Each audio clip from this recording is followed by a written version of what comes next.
हाट चलाऊं रे वाला म्हारा थारी हाट चलाऊं।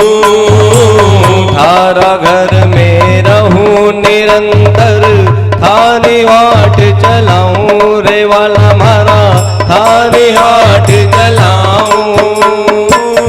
थारे धन से थारे जन की, थारे धन से थारे जन की, थारे धन से थारे जन की, थारे धन से थारे जन की सेवा टहल बजाऊं मैं मारा नटराजा। थारो नचायो नाचूं मैं मारा नटराजा। थारो नचायो नाचो मैं प्यारा गिरधर लाल। थारो नचायो नाचूं मैं प्यारा गिरधर लाल। थारो नचायो नाचो मैं। जा रंग रा कपड़ा पहिरावे वैसो ही सांग बनाऊं रे वाला म्हारा वैसो ही सांग बनाऊं। जा रंग रा कपड़ा पहनावे वैसो ही स्वांग बनाऊं रे वाला म्हारा वैसो ही स्वांग बनाऊं। जैसा बोल बुलावे मुख सो, जैसा बोल बुलावे मुख सो, जैसा बोल बुलावे मुख सो, जैसा बोल बुलावे मुख सो, वैसी ही बात सुनाऊं मैं हरा नटराजा। थारो नचायो नाचूं मैं मारा नटराजा। थारो नचायो नाचूं मैं प्यारा गिरधर लाल। थारो नचायो नाचूं मैं प्यारा गिरधर लाल। थारो नचायो नाचूं मैं। रूखा सूखा जो कछु देवे थारे भोग लगाऊं रे वाला म्हारा थारे भोग लगाऊं। रूखा सूखा जो कछु देवे थाने भोग लगाऊं रे वाला म्हारा थाने भोग लगाऊं। खीर परूस या छाछ राबड़ी, खीर परोस या छाछ राबड़ी, खीर परूस या छाछ राबड़ी, खीर परोस या छाछ राबड़ी। सबड़ ने प्रेम से पाऊं मैं मारा नटराजा। थारो नचायो नाचूं मैं मारा नटराजा। जय हो जय हो। थारो नचायो नाचूं मैं। घर का प्राणी कयो न माने मन मन खुशी मनाऊं रे वाला म्हारा मन मन खुशी मनाऊं। घर का प्राणी कयो न माने मन मन खुशी मनाऊं रे वाला म्हारा मन मन खुशी मनाऊं। थारे इण मंगल विधान में, थारे इन मंगल विधान में, थारे इण मंगल विधान में, थारे इन मंगल विधान में मैं क्यों टांग अड़ाऊं रे मारा नटराजा।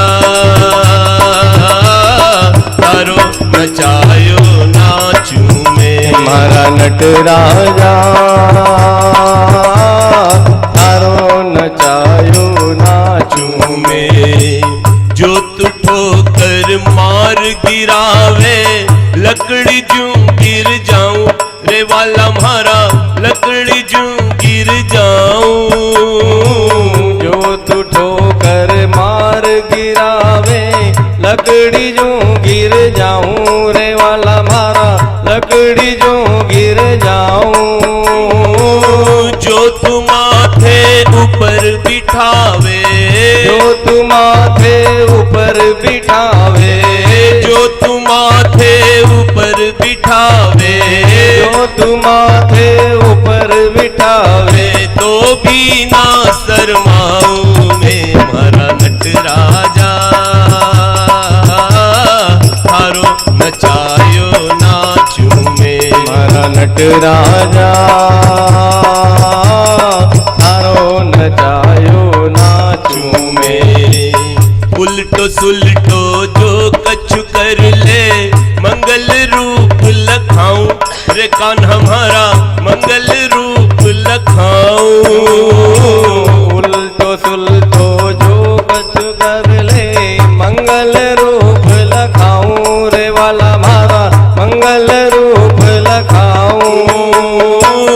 थारी मन चाही मैं मोहन, थारी मन चाही मैं मोहन, थारी मन चाही मैं कान्हा, थारी मन चाही मैं कान्हा। अपनी चाह मिलाऊं मैं मारा नटराजा, थारो नचायो नाचूं मैं मारा नटराजा, थारो नचायो नाचूं मैं। प्यारा गिरधर लाल, थारो नचायो नाचूं मैं प्यारा गिरधर लाल, थारो नचायो नाचूं मैं। जी थारो नचायो नाचूं मैं जी थारो नचायो नाचूं मैं। जी थारे नचायो नाचूं मैं जी थारो नचायो नाचूं मैं। बोली श्री गोपाल कृष्ण भगवान की जय। श्री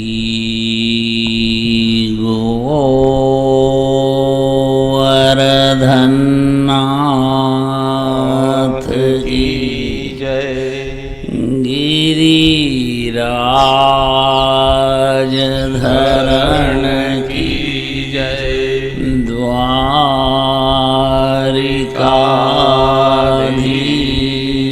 की जय। साद गुरुदेव की जय। श्री बालकृष्णलाल की जय। श्री मुरली मनोहर भगवान की जय। श्री गंगा गीता गायत्री गाय गोपाल की जय। श्री वृंदावन विहारी लाल की जय। परीक्षित महाराज ने बार बार पूछा, हे माँ आपकी ये दुर्दशा किसने की? हे धर्मराज, किस आताताई दुष्ट दुराचारी, किस निर्दयी ने आपके ये चरण काट डाले? कि राजन, परमात्मा की सृष्टि में कोई स्वतंत्र नहीं है। हमें तो ऐसा लगता है हमारा ही किसी जन्म का पाप का प्रारब्ध, ये दुख, ये रोग, ये पीड़ा, ये बेकारी बीमारी लेकर के, लाचारी लेकर के आया है। परीक्षित राजा ने गौर से चारों तरफ देखा, कली पुरुष का दर्शन परीक्षित महाराज को हुआ। राजा समझ गए, अरे इस दुष्ट का ही ये सब किया धरा है। म्यान में से तलवार निकाली और परीक्षित महाराज कली पुरुष को सजा करने दौड़े। कलयुग घबरा गया, अब खेर नहीं। जिसके चरित्र पर आपको शंका हो उसके हाथ का छुआ हुआ पानी भी मत पियो। धर्म की गति सूक्ष्म है, कर्म की गति गहन है। कली पुरुष घबराया, उसने दौड़कर परीक्षित महाराज के चरण पकड़ लिए। राजा प्रजा का पिता होता है। पुत्र कितना भी नालायक, निकम्मा, व्यसनी, आलसी हो, पिता उसको मृत्यु दंड नहीं देता, उपेक्षा करता है, घर से निकाल देता है, जान से नहीं मारता। महाराज आप तलवार खींचकर मेरे को प्राण दंड देने को उद्धत हो गए, आप मेरे को मारो मत, कि निकल, तू महापापी है, तू नीच है, तेरे में एक भी सद्गुण नहीं, मेरे राज्य की सीमा से निकल जा। कि महाराज सूर्य उदय हो और सूर्य अस्ताचल को जाए, वहां तक आपका साम्राज्य है। 7 द्वीप 63 खंड के एक छत्र, आप सार्वभौम चक्रवर्ती राजा हो, मैं जहां जाऊंगा आपका ही तो राज्य है। महाराज मेरी इतनी उपेक्षा मत करो। अरे जहर में भी एक सद्गुण होता है, बंदी मुट्ठी लाख की रह जाती है, कोई जहर खाकर सो जाए तो मैं क्या जहर से भी गया बिताऊं? कि तू सबसे गया बिताए, निकल यहां से, तेरे में एक भी सद्गुण नहीं, कि ऐसा मत कहो महाराज। ऐसा बोलकर आप मुरलीधर श्री कृष्ण के गुनहगार हो जाओगे। पशु पक्षी में भी भगवान 2-4 सद्गुण रखते हैं। अगर पशु पक्षी में 2-4 सद्गुण ना हो तो जीव परमात्मा का अंश नहीं कहलाएगा। महाराज कुत्ता जिसके घर का टुकड़ा खाता है, रात को जागकर चाकरी करता है, कि पशु पक्षी में होंगे, तेरे में कोई सद्गुण हो तो बता। कि महाराज जो मुझ में सद्गुण हैं वो तो मेरे से पहले मेरे 3 भाई जगत में आए और अपने अपने समय अवधि को पूरी करके चले गए, उनमें भी नहीं। कि मैं समझा नहीं कि मुझसे पहले 3 युग आए, सतयुग, त्रेता, द्वापर, जो मुझ में विशेषता है वो उनमें नहीं। कि अरे तू दुर्गुणों की खदान है, कि नहीं महाराज ऐसा मत कहो। तुलसीदास जी ने जब सुना कि कली अधर्म का स्वरूप है, कली के मानव का जीवन अर्थ और काममय है, कलयुग में अब धर्म छिन्न भिन्न लुप्त गुप्त हो गया, तो कली के प्रति उपेक्षा का भाव आया। तो तुलसीदास जी ने 2 पंक्तियां लिखी। कली केवल मल मूल मलीना, पाप पयो निधि जल मन मीना।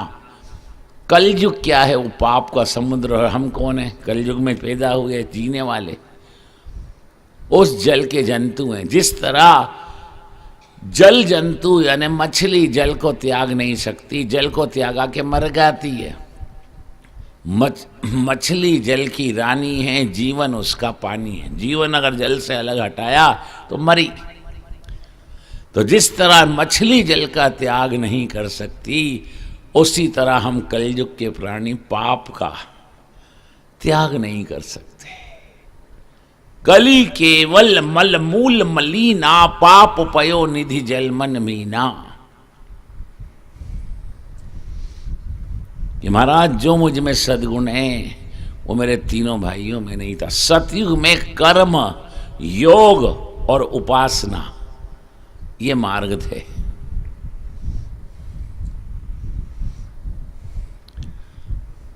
ज्ञान मार्ग विशेष था। ज्ञान मार्ग में ज्ञानी को तभी सिद्धि मिलती है कि उसकी साधना में सोलाना वैराग्य हो।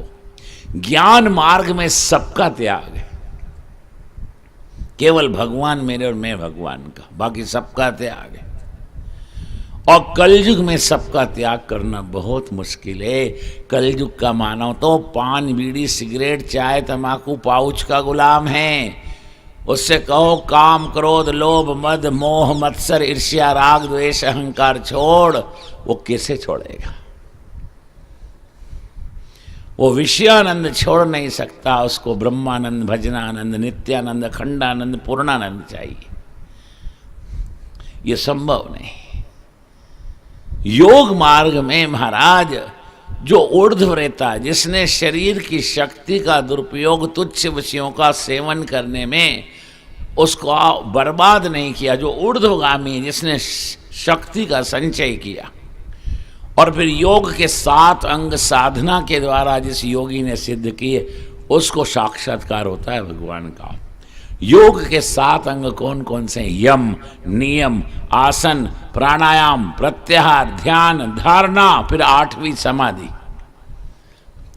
समाधि में योगी को साक्षात्कार होता है। कलयुग के साधक के लिए योग मार्ग भी श्रेष्ठ नहीं। कलयुग के मानव में अल्प शक्ति अल्प बुद्धि है। अल्प शक्ति होने पर भी वो तुच्छ विषयों का सेवन करने में शक्ति का विनाश कर डालता है। शक्ति के अभाव में शरीर अनेक रोगों का घर, शक्ति के अभाव में शरीर शव के जैसा हो जाता है। महाराज कर्म मार्ग में सिद्धि उसी को मिलती है जिसका शरीर शुद्ध और अंतःकरण पवित्र हो। महाराज कर्म का शत्रु काम है, ज्ञान का शत्रु क्रोध है, भक्ति का शत्रु लोभ है।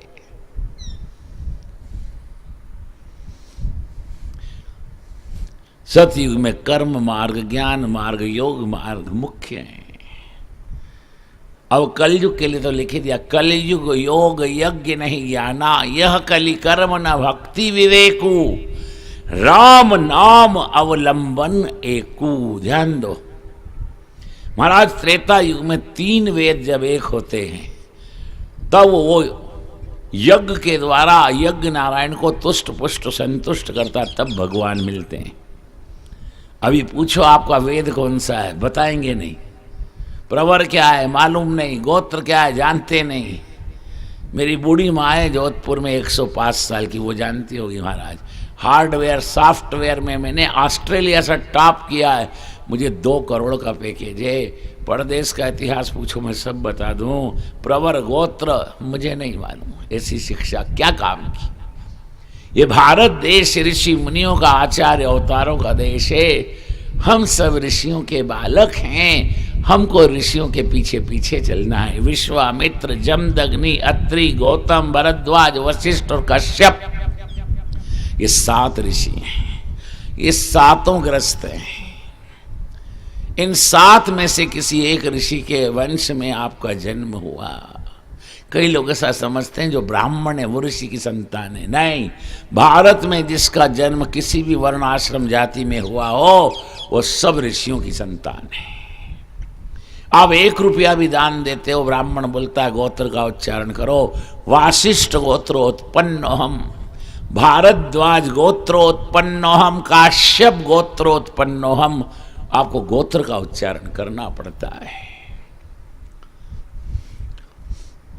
आज अंधा अनुकरण कर लिया हमने पश्चिम का, आहार विहार व्यवहार बोल चाल पहनना ओढ़ना सब। ये रफ और टफ कहाँ की संस्कृति है बोलो। कपाल पर तिलक नहीं, गले में कंठी नहीं, जनोई नहीं, माला नहीं, बोलो ये पश्चिम की संस्कृति है। मैक्स मूलर की, कार्ल मार्क्स की संस्कृति है। आप विश्वामित्र जमदग्नि के वंशज हो कि मैक्स मूलर के, कार्ल मार्क्स के, डलहौजी के, बोलो मेकाले के, इनके वंशज हो। ये बफर खाना कहाँ से आया? ये गिद्ध भोज है, जैसे ढोर मरा और हजारों आए ऐसे हाथ से लेना उसी से खाना। ये क्या है? आहार सुधारो, विहार सुधारो, व्यवहार सुधारो, विचार सुधारो, हरि आएगा हरि आएगा हरि आएगा। इतने अल्ट्रा मॉडर्न हो गए। पिता को डेड, डेड का अर्थ क्या होता है? मरा, मुर्दा। और माँ को मम, मम्मी। मम्मी मुर्दों की होती है मिस्र में, ध्यान दो।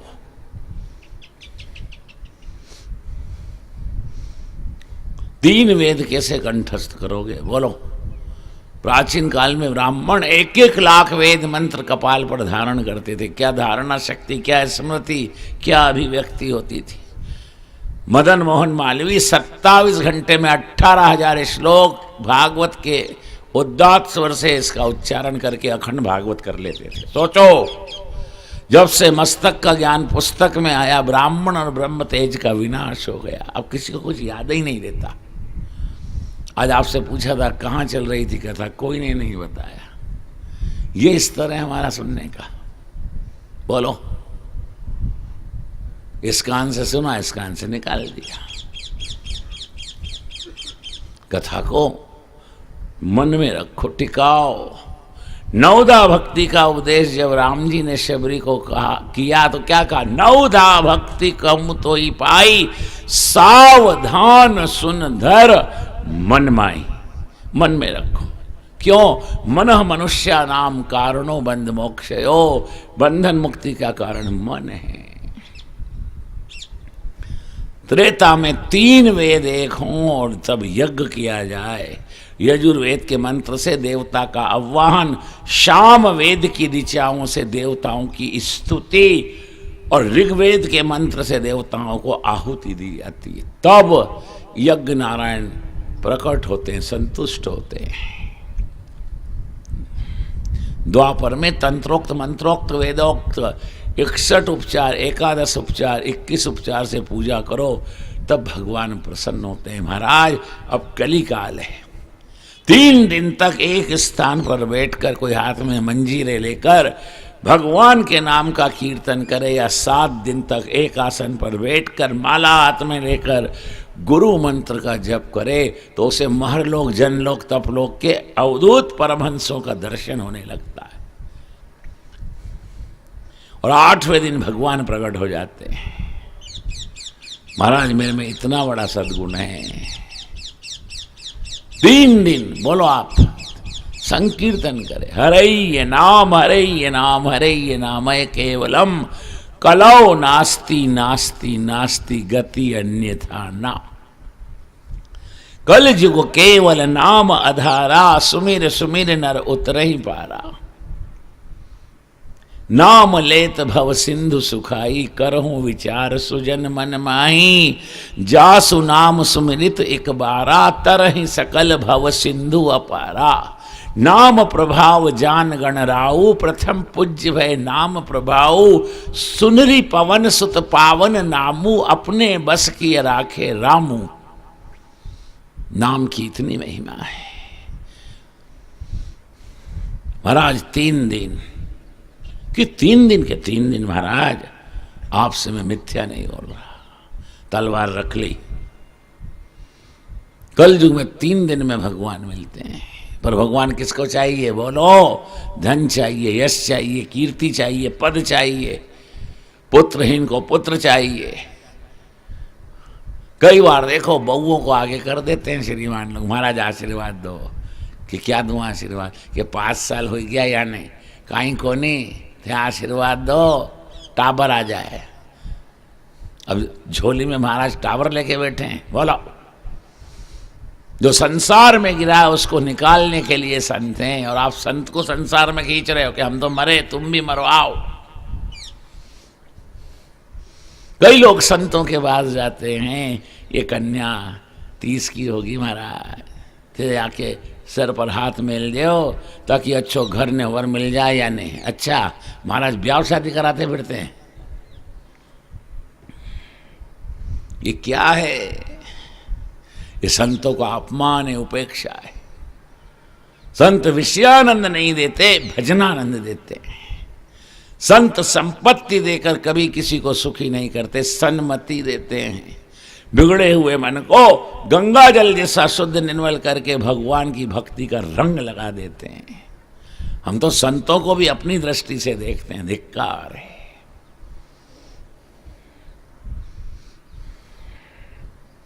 भगवान किसको चाहिए बोलो?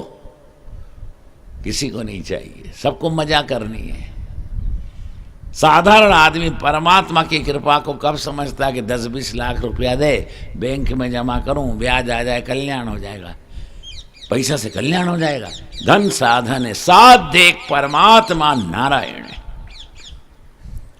पैसा हाथ में आने से मनो सुखी होता है, ये बात सच है। पर ध्यान दो, पैसा लाख आए के करोड़, हाथ में पैसा आने से दुख एक रत्ती भी समाप्त नहीं होता। ध्यान दो, दुख की समाप्ति तो जब होती है जब परमात्मा हाथ में आते हैं। परमात्मा अपने निज भक्तों को क्या देते हैं? निर्भयता, निरपेक्षता और आनंद। ये 3 वस्तु सिद्धों के पास भी नहीं है। ध्यान दो, भगवान अपने निज भक्तों को देते हैं। जब तुम अपने भक्तन पर प्रसन्न होते तो क्या देते भगवान? तो भगवान ने उत्तर दिया, रोना धोना सिसकना आंसू का संसार। रोने में बड़ा आनंद है जो भगवान के लिए रोता है। कबीरा हंसना छोड़ दे, अरे रोने से कर प्रीत, बिना रोए मिलता नहीं प्रेम प्यारा मीत। ध्यान दो, संसार सत्य नहीं, संसार जिसके आधार से है वे परमात्मा सत्य।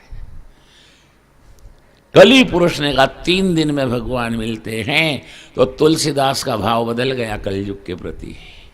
जब कलयुग की विशेषता बाबा को मालूम पड़ी तो उनको लिखना पड़ा, कली समान युग आन नहीं, जो नर कर विश्वास, गाइये राम गुण विमल यश, भवतर बिनहि प्रयास।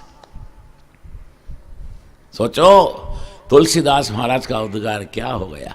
आज भी बड़े बड़े यति योगी अवधूत परमहंस जब उनके सत्कर्म से तप से जब से भगवान प्रसन्न होते हैं, प्रकट होते हैं और कहते हैं वर मांगो, तो वो क्या कहते हैं? सतयुग त्रेता द्वापर में नहीं, कलयुग में हमारा जन्म हो, किसी धाम में, किसी वैष्णव परिवार में, ताकि हम केवल आपके नाम का आधार लेकर इस संसार सागर से पार हो जाएं। मनवा तू राम नाम धुन गाले, सुमिरन कर ले सीता पति का मूरख अलख जगा ले, तन की क्षण भंगुर नौका पर परदेसी आया, तू चढ़कर राम नाम पतवार बना के नौका पार लगा ले। उड़ जाएगा हंस अकेला, जीवन है 2 दिन का मेला, राजा भी जाएगा, जोगी भी जाएगा, गुरु भी जाएगा, चेला, राम नाम निष्काम रटो मन, बीती जाए है वेला, उठ जाग मुसाफिर भोर भई, अब रेन कहाँ जो सोवत है, जो सोवत है सो खोवत है, जो जागत है सो पावत है। ये प्रीत करन की रीत नहीं, प्रभु जागत है तू सोवत है। 12-12 बजे तक टीवी देखना है, 1 बजे तक खाना, 2-2 बजे सोना, वो 4 बजे उठ पाएगा? बोलो। 9-9, 10-10 बजे तक पड़े रहते हैं लोग। सूर्य नारायण के शाप मिलते हैं, इसलिए मानव अल्पायु है, इसलिए बुद्धि भ्रष्ट है। बुद्धि के अभिमानी देवता सूर्य नारायण।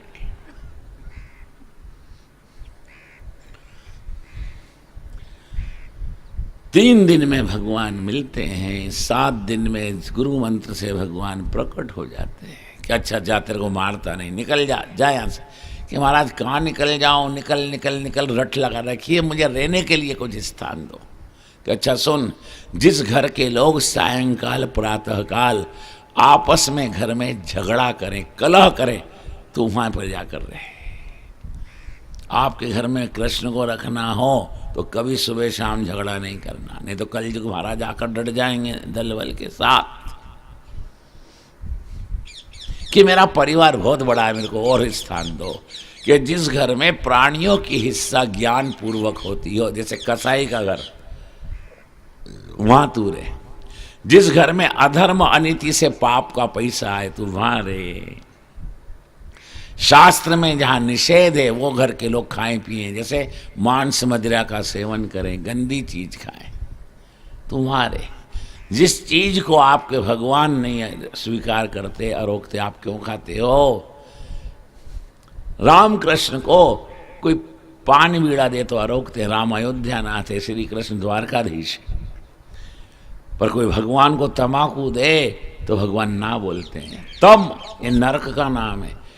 सारी सृष्टि की रचना करने से पहले ब्रह्मा ने 5 नरक बनाए। तम, मोह, महामोह, तामिस्त्र, अंधतामिस्त्र। तम नाम नरक का है, तम नाम अज्ञान का है, तम नाम पाप का है। तम्माकू, तम यानी पाप, अक्ष यानी आँख, पाप की आँख तम्बाकू है।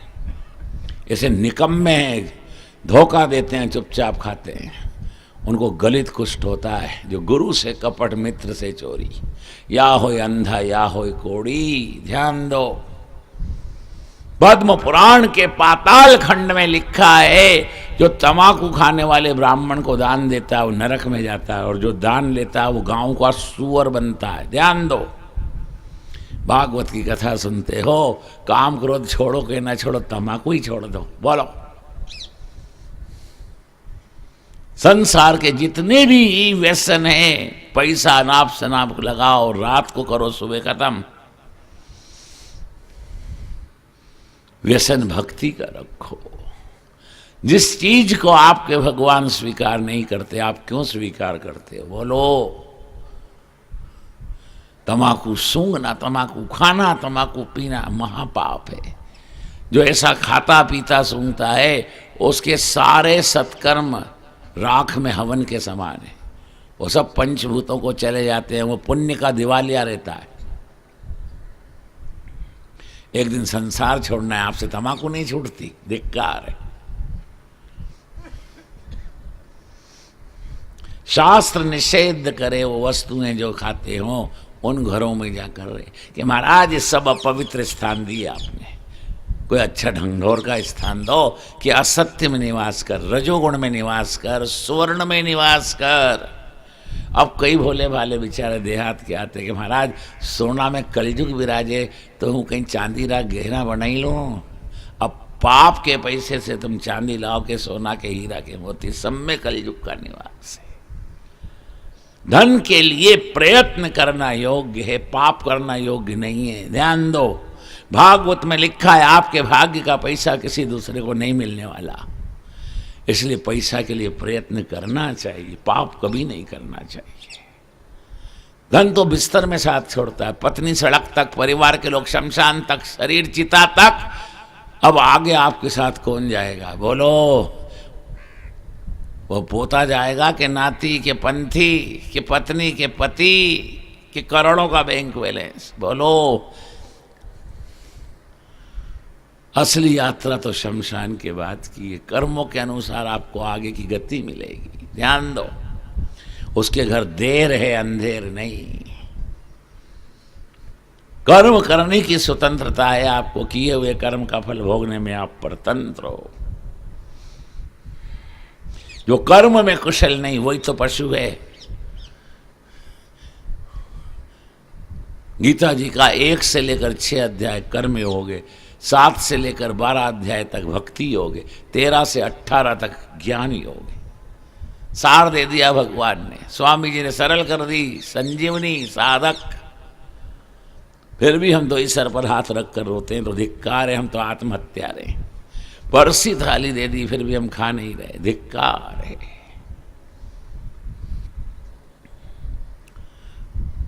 कलयुग को इतने स्थान दिए, अब चला जाए यहां से।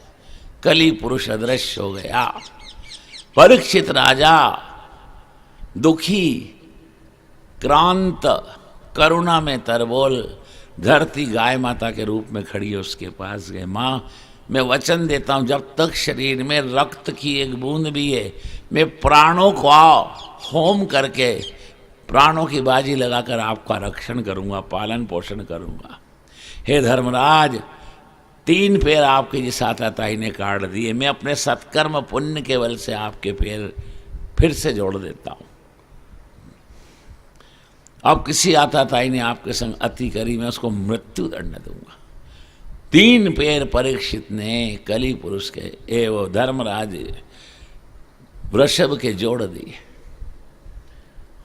जब तक मैं हूं आपका ध्यान रखूंगा, जिस दिन मैं नहीं तो आप मरे जगडूबा। फिर मैं क्या करूं, मेरे बस की बात नहीं। धरती धर्म जो गाय और सांड के रूप में खड़े हैं, उनको ढाढ़स बंधाकर सांत्वना देकर परीक्षित महाराज घोड़े पर बैठकर अपने हस्तिनापुर के राजप्रसाद के लिए प्रस्थान कर गए। चलते चलते 2-4 दिन में हस्तिनापुर आए। धीरे धीरे समय व्यतीत हुआ। एक दिन राज दरबार में जाने के लिए परीक्षित महाराज नित्य नैमित्तिक सत्कर्म पूजा पाठ करके उठकर तैयार हुए और अलमारी खोली। वो सोने का मुकुट जो भीमसेन के महल में से लाए, हाथ में आया, उसको मस्तक पर लगा लिया।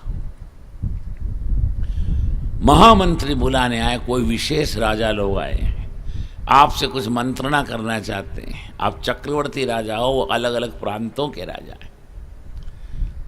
कि महामंत्री, आज का सारा भार मैं तुम पर सौंपता हूं, तुम उचित निर्णय लेके उनको विदा करो।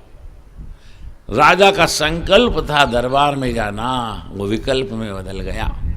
राजा ने मन में विचार किया, हम राजाओं को शास्त्र सम्मत आज्ञा है जुआ खेलने की, शिकार करने की। राजा के मन में संकल्प आया, मैं शिकार करने जाऊं। अपने निज सेवक और रक्षक सिपाहियों को, मित्रों को राजा ने महामंत्री के माध्यम से बुलवाया। सब आ गए, क्या बात है महाराज, कि चलो आज अपन शिकार करने चलें। राजा शिकार करने के लिए वन में गया। हिंसा प्रतिहिंसा को जन्म देती है, ध्यान दो। हिंसक पशुओं पर आपका क्या करते हैं बेचारे, वो तो जंगल में रहते हैं, बस्तियों में नहीं आते। उनका भी परिवार है, उनमें भी जीव है, जान है, उनका भी आहार है। राजा ने अनेक हिंसक पशु पक्षियों को शिकार के माध्यम से मार डाला। हिंसा प्रतिहिंसा को जन्म देती है। एक कस्तूरी मृग उधर से निकला। राजा ने धनुष पर बाण सज्ज करके उसको निशाना बनाकर बाण छोड़ा। निशाने पर बाण लगा, पर वो कुलाचे भरता हुआ दौड़ने लगा। राजा ने अपने पैर की एड़ी का प्रहार घोड़ी के ऊपर किया। वो आग उगलती हुई घोड़ी तेज गति से भागने लगी। राजा हिरण के पीछे दौड़ा। इतना तेज राजा का घोड़ा दौड़ा कि उसके अंगरक्षक, उसके मित्र और उसके सिपाही सब पीछे रह गए। हिरण दौड़ता दौड़ता हाँफता हुआ झाड़ियों के झुरमुट में गिर पड़ा। 10-10 फीट की घास उग रही थी, हिरण दिखा ही नहीं राजा को। राजा अब वापस जाने के लिए भटकने लगा। इतना सब होते होते मध्याह्न काल का समय हो गया। ये मध्याह्न काल बड़ा खराब है। दिवस का मध्याह्न काल हो के रात्रि का के जीवन का, दिवस का मध्याह्न काल है 12 बजे। हाँ 12 बजे के मानव को भूख लगती है। भूख और प्यास रोग हैं, अन्न और जल औषधि है। जैसे रोगी विवेक से दवा खाता है, आपको विवेक से भोजन करना चाहिए। मानव को भूख लगती है, अगर घर से दुकान पर टिफिन ना आए तो नौकर से बोलते हैं, सेठ साहब जा 2 कचौरी 2 आलू बड़े ले आ, और सुन इमरती हो तो 200 ग्राम ले आ और 2 चाय बोला। बाजार की वस्तु शुद्ध है, पवित्र नहीं है, ध्यान दो। कई दोष आते हैं, दृष्टि दोष आता है, बनाने वाला भी अपवित्र है, 4-4 दिन नहीं नहाते। लघु शंका को गया, हाथ पांव नहीं धोए, फिर आके बनाने लगा वो इमरती कपड़े में वो लेकर पिसी हुई उड़द की दाल। बीड़ी पी, सिगरेट पी और हाथ भी नहीं धोए, ऐसे फुक्के मार मार के पीता है। अब यहाँ मुंह लगा तो ये झूठा हुआ कि नहीं, बोलो। हाथ नहीं धोए फिर बनाने लगा, अब वो झूठी अपवित्र है कि नहीं वस्तु। कई बार वस्तु और सामग्री बनाने वाले की वृत्ति विचार उस सामग्री में आते हैं और खाने वाले के माथे में जाते हैं। इसलिए बाजार की कोई वस्तु खाना नहीं चाहिए। आहार बिगड़ने से स्मृति और धारणा शक्ति भी बिगड़ जाती है। आहार शुद्धो सत्व शुद्धि, सत्व शुद्धि ध्रुव स्मृति। ये विवेक चूड़ामणि शंकराचार्य जी ने लिखी है, उसका पहला श्लोक है। आहार शुद्धो सत्व शुद्धि, सत्व शुद्धि ध्रुव स्मृति। आजकल सबकी स्मृति, अरे मेमोरी थर्ड क्लास है, याद ही नहीं देता, टिकता ही नहीं।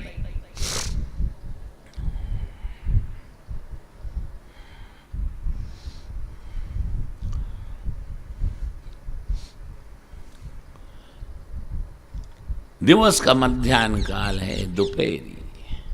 राम दोपहर में 12 बजे प्रकट हुए। रोज रामनवमी का उत्सव करो, उसका यही अर्थ है। परमात्मा को अर्पण किए बिना पानी भी मत पियो। जिसकी वस्तु जिसको अर्पण किए बिना जिसका जो उपयोग करता है उसको पाप लगता है, अपराध लगता है। अन्न और जल किसी मानव ने कि देव ने बनाया, भगवान ने बनाया। भगवान को अर्पण किए बिना आप कुछ भी प्रसाद के जल भी मत ग्रहण करो। भगवान को भोग लगाने से उसमें कई दोष होते हैं, वो सब दोषों का निर्वाह हो जाता है, प्रायश्चित हो जाता है। परमात्मा को अर्पण करने से वो प्रसाद हो जाता है। प्रसाद पेट में जाकर विकार नहीं करता। नहीं तो 3 तरह का भोजन है, सात्विक, राजस, तामस। काम का बाप रजोगुण है, क्रोध का बाप तमोगुण है, ध्यान दो। रात्रि का मध्याह्न काल है 9 से 12। रात्रि के 4 पहरे 6 से 9, ये प्रथम पहर 6 से 9 में प्रथम पहर में सबको भक्ति करना चाहिए, क्योंकि काम स्वतंत्र रूप से रात्रि के प्रथम पहर 6 से 9 में घूमता है।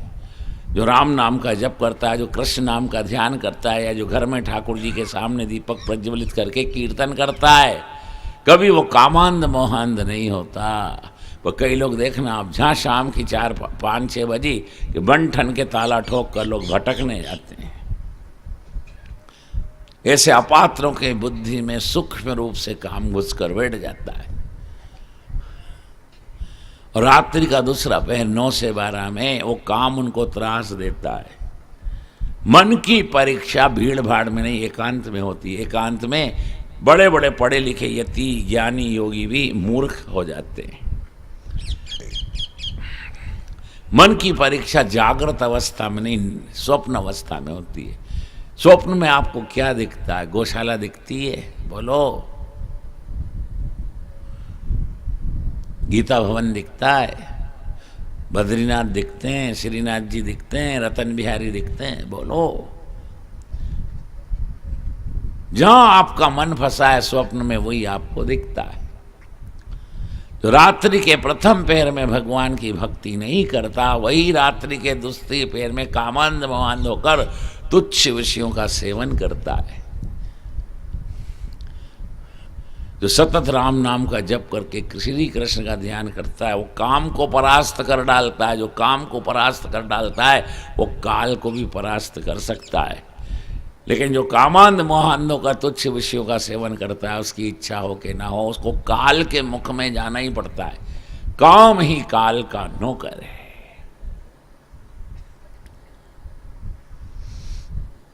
जीवन का मध्याह्न काल है जवानी, यौवन काल। इस संसार में ऐसे महापुरुष बहुत ही कम हुए हैं जिनका यौवन बड़ी पवित्रता से व्यतीत हुआ। ऐसा कौन है जिसको यौवन काल में अकारण 10-20 बार क्रोध न आया हो? ऐसा कौन है जिसको कामदेव ने यौवन काल में बावला न कर दिया हो? जहां कोई सुंदर वस्तु सामने आई, मन उसका काम भाव से चिंतन करता है। मानो ऊपर से जैसा देखने में लगता है, ऐसा अंदर से नहीं है। तन से सुंदर है, मन से मलिन है। कई लोग तन से नहीं मन से पाप करते हैं। वैसा सोचते हैं मन से पाप करो तो कौन देखता? भगवान कहते मैं देखता हूँ, मैं तेरा बाप तेरे अंदर बैठा हूँ। जो तू सोच रहा है वो मैं समझ रहा हूँ, जो तूने कर दिया वो मुझे मालूम है, जो तू करने वाला है वो मैं जानता हूँ। किसी अन्य दूसरे का क्या भय रखते हो? भगवान का भय रखो, पाप का भय रखो। कभी भी रोग, ऋण, शत्रु, सर्प, अग्नि और पाप, इनको छोटा नहीं समझना। इनको बढ़ने में कितनी देर लगती है, थोड़ा विचार करो।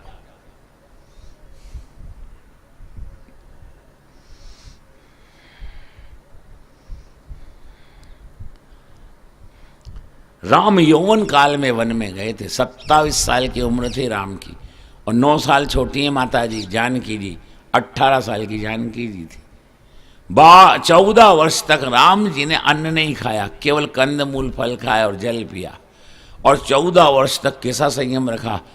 बस्ती में, नगर में, गांव में किसी के घर नहीं गए। 3 गए और 14 साल के बाद 3 वापस आए। नहीं तो एक अच्छा खासा परिवार करके ले आते हैं राम जी। बोलो। वासना का विनाश अग्नि की उपासना से या वन में तीव्र साधन भक्ति करने से होता है। आपके जीवन में सुवास आए, थोड़े दिन वन में निवास करो। किसी पवित्र धाम में एक बार सात्विक प्रसाद लो और कम से कम ध्यान से सुनो, 10-11 घंटे गुरु मंत्र का जप करो या अपने इष्ट देव के नाम का जप करो। क्योंकि साधारण सत्कर्म से, साधारण भक्ति से पाप का नाश नहीं होता। अंतःकरण शुद्ध कैसे होगा? भगवान कैसे मिलेंगे? पागल हुए बिना पैसा नहीं मिलता, पागल हुए बिना परमात्मा मिल जाएंगे आपको? बोलो। भक्ति को चर्या नहीं, व्यसन बनाओ। भक्ति जब व्यसन बन जाती है तब वो प्रेम लक्षणा भक्ति में बदल जाती है। प्रेम लक्षणा भक्ति ही यमुना जी का स्वरूप है। इस मलमूत्र से भरे शरीर से कोई भगवान के धाम में चरण में लीला में नहीं जा सकता। ये संत या अवधूत ये विरक्त भी इस शरीर से दूर रहते हैं। परमात्मा के धाम में लीला में प्रवेश करने के लिए चिन्मय स्वरूप जीव को साधक को यमुना जी देती हैं। यमुना पराभक्ति का स्वरूप है, गंगा अपरोक्ष ज्ञान है, सरस्वती वैराग्य है, नर्मदा कर्म है, सरयू श्रद्धा है।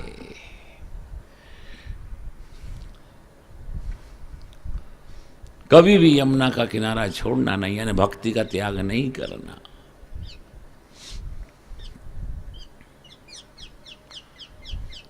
सूत जी महाराज वर्णन करते हैं, हे शोनकादिक ऋषियों श्रवण करो।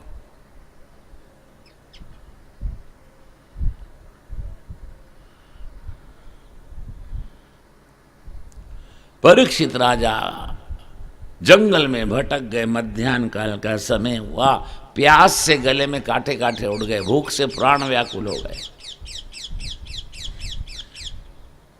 खुद पर झल्लाते हैं अब क्या करूं, सब पीछे रह गए, मैं जंगल में रास्ता भूल गया। सामने आकाश की तरफ उन्होंने आंख उठाकर देखा तो कुछ जलचर पक्षी आकाश में उड़ते थे, बगुले, हंस, कारंडव, कपिंजल, चातक, तीतर। धुआं अगर दिखाई दे तो बिना आग के धुआं नहीं होता, धुआं से आग का अनुमान हो जाता है। जलचर पक्षी आकाश में परीक्षित महाराज को दिखाई दिए, उस दिशा में तेज गति से घोड़े को दौड़ाया।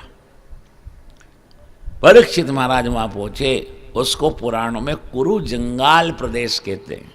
वर्तमान में वो स्थान मेरठ और मुजफ्फरनगर के बीच में है। वहां पर कौशुकी नाम की गंगा थी।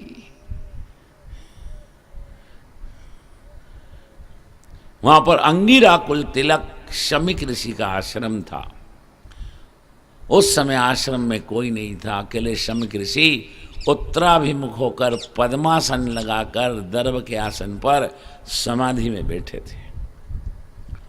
परीक्षित राजा शमिक ऋषि के आश्रम में आया। परीक्षित महाराज की बुद्धि चंचल हो गई, भूख प्यास के वशीभूत, प्राण व्याकुल हो गए। परीक्षित राजा ने आश्रम के प्रांगण में खड़े होकर घोड़े पर बैठे बैठे कहा, अरे क्या ये ढोंगी, ये पाखंडी जैसे समाधि का नाटक करके बैठे हो? मैं 7 दीप 63 खंड का सार्वभौम चक्रवर्ती राजा आपके यहाँ भूख और प्यास से विलखता हुआ अतिथि के रूप में आया। अरे महाराज उठो, मेरे को खाने पीने को कुछ दो। कौन सुनता है, ऋषि तो समाधि में। अरे क्या पाखंड के, क्या ढोंग करके बैठे, उठो, मेरे को खाने को दो, पीने को पानी दो, मैं भूख प्यास से मरा जा रहा हूं। 1-2 बार राजा ने ऋषि को कहा, ऋषि तो समाधि में, कौन सुनता है। जहां ऋषि बैठे उससे थोड़ी दूर पर एक सांप की बांबी थी। उस बांबी में से सर्प निकला और ऋषि की तरफ जाने लगा। सर्प काल का प्रतीक है। परीक्षित राजा ने सोचा, अगर ये सर्प ने इस महाराज को डस लिया तो बचेगा नहीं, मर जाएगा।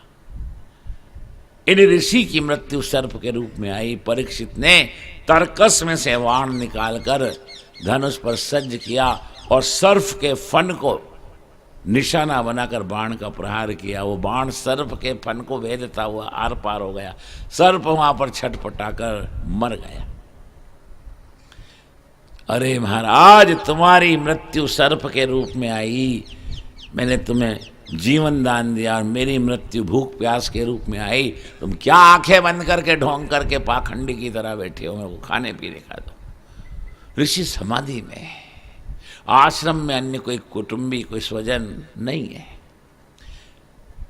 परीक्षित महाराज का मन चंचल हुआ। परीक्षित महाराज को प्रपंच करने की सुधी। आपका भी मन आपको प्रपंच करने की सलाह दे तो समझना मेरे दुर्भाग्य का उदय हो गया। शनि राहु केतु से भयंकर कोई ग्रह लग गया। अब मेरा विनाश काल का समय आ गया। विनाश काले विपरीत बुद्धि। परीक्षित महाराज गए, चढ़ाव पर चढ़ते चढ़ते गए और अपने तरकस में से बाण निकाला परीक्षित महाराज ने, और उस बाण के अग्रभाग से उस मरे सर्प को इस तरह से पकड़ा और शमीक ऋषि के गले में ऐसे पहना दिया। जो दूसरे के लिए कुआं खोदता उसके लिए खाई तैयार है। राजा ने ऋषि के गले में मृतक सर्प क्या डाला, अपने लिए जिंदे सांप को नोता दे डाला। आप दूसरे को जो दोगे वो आपको 1000 गुना होकर मिलेगा। इसीलिए कहा दगा किसी का सगा नहीं, नहीं माने तो करके देख। ऋषि के गले में मरा सर्प डालकर राजा नीचे आए और घोड़े पर बैठे तो वही सिपाही, वही उनके सेवक, वही मित्र, अरे महाराज कहाँ गए, हम कब से ढूंढ रहे हैं, ऐसा चले शिकार करने के, जाओ यहाँ से, कोई शिकार विकार नहीं करना। राजा घोड़े पर बैठकर घोड़े को तेज गति से दौड़ाते हुए हस्तिनापुर में अपने राजमहल के प्रांगण में आए गए। घोड़े से उतरे, दौड़ते हुए महल में गए और जरासंध के मस्तक का मुकुट जो धारण किया उसको मस्तक से अलग करके रखा, सारे वस्त्र निकाल दिए। नाम मात्र के वस्त्र पहनकर राजा स्नानागार में गया। आज की भाषा में आप जिसको बाथरूम कहते हो, कोई गुसल खाना कहता है। स्नानागार में गया और राजा ने शुद्ध और ठंडे जल से स्नान किया, ढील को पोंछकर वस्त्र धारण किए, कपाल पर तिलक किया। ये सब करने में राजा को 2 घड़ी यानी 48 मिनट लग गए। राजा का जो दूषित मन था वह पवित्र हुआ, चंचल बुद्धि स्थिर हुई। राजा ने मन में विचार किया, हमारे पूर्वज तो गौ ब्राह्मण के बड़े भक्त थे और आज मैंने महापाप किया। मैंने ऋषि के गले में मृतक सर्प डाल दिया, मेरी मति को क्या हो गया। आज भूख प्यास ने मेरे को विवेक शून्य कर डाला। गाय बछड़े के लिए दूध देती है, अगर बछड़ा ना हो तो गाय दूध नहीं देती। धरती अन्न जल कंद मूल फल औषधि अनाज सब्जी ये धर्म के लिए उत्पन्न करती है। आज मैंने अधर्म किया तो मेरे को खाने का क्या अधिकार है। धन्य है परीक्षित राजा को जीवन में एक बार पाप हुआ और उसका कैसा प्रायश्चित किया कि जब तक जीवित रहे अन्न का एक दाना और जल की एक बूंद भी ग्रहण नहीं की। जीवन पर्यंत कथा अमृत लीला अमृत नामा अमृत का ही पान किया। कई लोग प्रायश्चित करते हैं, फिर पाप शुरू, फिर कहीं गंगा नहा लेंगे, कहीं भागवत सुन लेंगे। ये प्रायश्चित का उपहास है, इसकी बहुत कठोर सजा देंगे भगवान। प्रायश्चित किसको कहते हैं? एक बार जो दृढ़ संकल्प कर ले और फिर उसका बार बार पुनरावृत्ति न हो उस कुकर्म की, उस पाप की, तब प्रायश्चित। ये प्रायश्चित का उपहास है, अपमान है। धन्य है राजा को जिसने जीवन पर्यंत अन्न का एक कण और जल की एक बूंद भी ग्रहण नहीं की। राजा ठाकुरवाड़ी में गया, अपने भगवान के सामने रोने लगा, मैंने महापाप किया, मेरे को खाने का क्या अधिकार है। उधर शमीक ऋषि के आश्रम पर उनके पुत्र श्रृंगी ऋषि छोटे छोटे अन्य ब्राह्मणों के बालकों के साथ खेल कूद कर आश्रम में आए। आश्रम में आए तो उनके मित्रों की नजर पड़ी, एक श्रृंगी देख तो तेरे बाबा के गले में सांप सांप सांप। अरे हाँ, पर ये कैसा सांप, ना तो फन उठाता है ना जीभ लपलपाता है, ये तो रस्सी के जैसा पड़ा है। श्रृंगी ऋषि के मित्रों ने कहा, अरे तो मरा सांप है, खुद आकर नहीं आकर लटक गया होगा, किसी ने आकर तेरे पिता के कंठ में मरा सर्प डाला। तेरे पिता कैसे हैं? कोई आकर सर्प डाल गया, कल से कोई आता था ये आग लगा जाए आश्रम में, और ये तो आग बंद करके बैठे हैं, इनको होश नहीं। हंसने लगे। अपने मित्रों के मुख से अपने पिता की हंसी और उपहास और उपेक्षा सुनकर श्रृंगी ऋषि भयंकर क्रोधित हो गए। जिस आताताई स्वेच्छाचारी ने ये कुकर्म किया, आज मैं उसको वो दंड दूंगा कि भविष्य में कोई ऐसी उदंडता करने की सोचेगा नहीं। रोते हुए शमीक ऋषि के पुत्र श्रृंगी ऋषि ने हाथ में कौशिकी गंगा का जल लिया और दारुण शाप दिया, जिसने मेरे पिता के गले में ये मृतक सर्प डाला, आज से 7वें दिन तक्षक नाग उसको डसेगा। ध्यान दो, संसार खेत है, आप किसानों, कर्म बीज है, जो बोओगे वही काटना है। राजा ने मृतक सर्प क्या डाला, अपने लिए जिंदे सांप को न्योता दे दिया।